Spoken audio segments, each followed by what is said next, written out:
Imagine the first rays of dawn breaking over the flat, fertile plains between the Tigris and Euphrates rivers.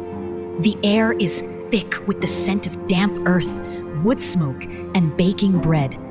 In the distance, a monumental ziggurat rises above the clustered rooftops of mud brick homes, its whitewashed walls gleaming in the morning sun. This is Sumer, the birthplace of cities, writing, and so many of the patterns that still shape human life today. Through vivid, evidence-based narrative, drawing on archaeological discoveries, cuneiform tablets, and the latest scholarly reconstructions, we will immerse ourselves in the lived experience of early Sumerians, helping you imagine what it was like to be born, to learn, to work, to worship, and to die in the world's first urban civilization.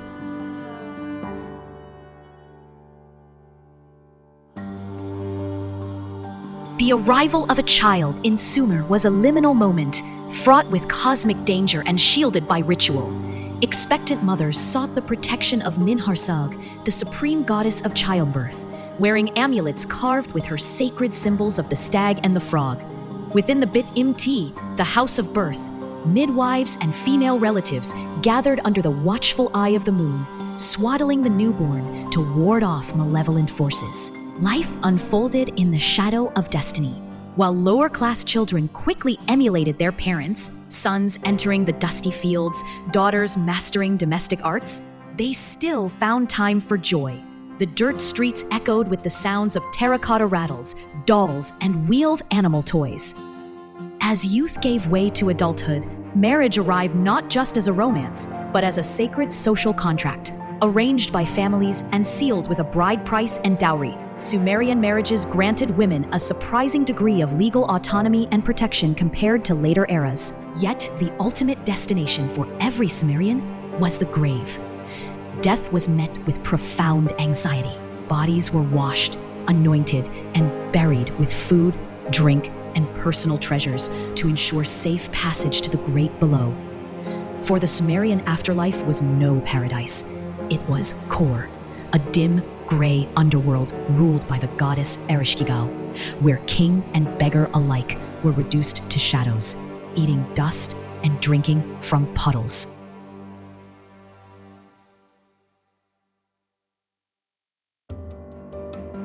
Education in Sumer was not universal, but highly selective, reserved for the sons and occasionally daughters of the elite.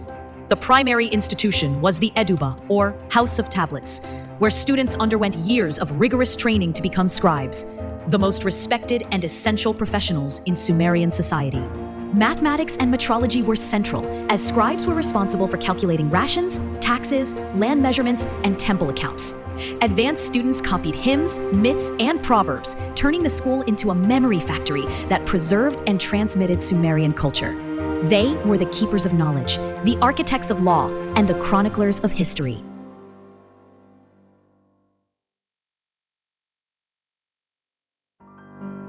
For the vast majority, life was a daily rhythm of sweat and survival. To the Sumerian, labor was not merely an economic necessity. It was a religious duty. Humans, after all, had been created for the sole purpose of serving the gods. The farmers, the lifeblood of the empire, managing intricate networks of irrigation canals and levees to cultivate barley, wheat, and legumes. The artisans, masters of the forge and the wheel. They advanced humanity from cold-hammered copper to sophisticated bronze casting, turning out mass-produced ceramics and exquisite jewelry. The merchants, intrepid traders who ventured into the unknown, reaching the Indus Valley and the Persian Gulf, exchanging Sumerian grain and textiles for timber, copper, and precious lapis lazuli. The temple workers and slaves, a vast hierarchy ranging from powerful administrators and priests to debt slaves and war captives working the temple looms.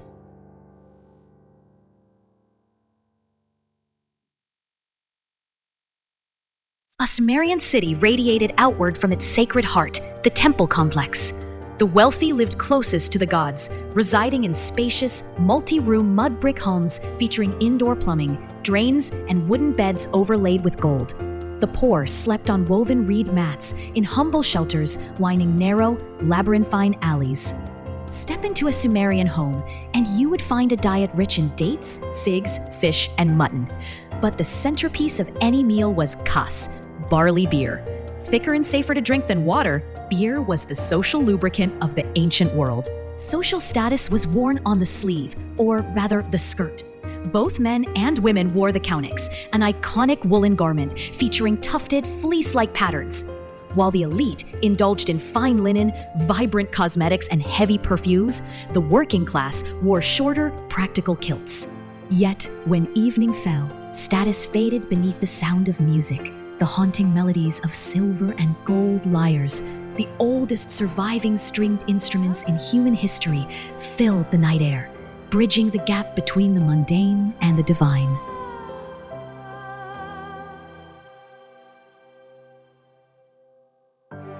The Sumerian calendar was a living thing, dictated by the waxing and waning of the moon and the turning of the agricultural seasons. The Esh festival, a weekly pause. As each lunar phase concluded, the city stopped to offer sacrifices and food to the moon god. The Zamo festival, the great pivot of the year. At the spring equinox, the city celebrated the sacred marriage of Inanna and Dumuzi, guaranteeing fertility for the soil. In autumn, a darker Zamo marked Dumuzi's descent to the underworld, plunging the community into collective mourning. The Akitu festival, a 12-day mid-spring spectacular where grand processions filled the streets, offerings flowed, and the king's divine right to rule was publicly stripped and ritually renewed. The Ezenma, the Great Festival, a multi-day holy celebration in the 10th month that united the entire community in a massive display of shared faith and festivity.